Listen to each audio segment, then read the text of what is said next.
So guys, ano nga bang meron sa pressed powder na to na wala sa iba? Comes with mirror and makeup puff. Lasting waterproof. Super soft powder. Makeup protection. So isipin na lang natin yan yung makeup natin sa face, gaya ng blush on. Tapos nilagyan natin ng pressed powder ng Sassy Lady, waterproof. So kahit pinagpawisan ka or kahit nabasa ng ulan, andyan pa rin mga be. Tara guys, basain natin ng tubig para mas maniwala kayo. Hala guys, sobrang legit nga. This is the before picture and let's see the result after putting pressed powder ng Sassy Lady. So kitang-kita nyo guys yung coverage ng makeup. Nawala agad yung oily face. And then if you will compare sa kabilang side, ayan, mapapansin mo talaga yung difference nilang dalawa. Makikita nyo din ang difference sa bandang forehead, ayan, nawala ng oily.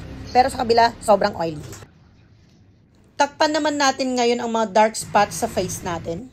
I-blend ko na ang pressed powder all over my face to check the final result. So ito na nga mga be, naging maaliwala sa pakiramdam dahil sobrang soft yung feeling at non-sticky. And this is our final result, feeling fresh at feeling young.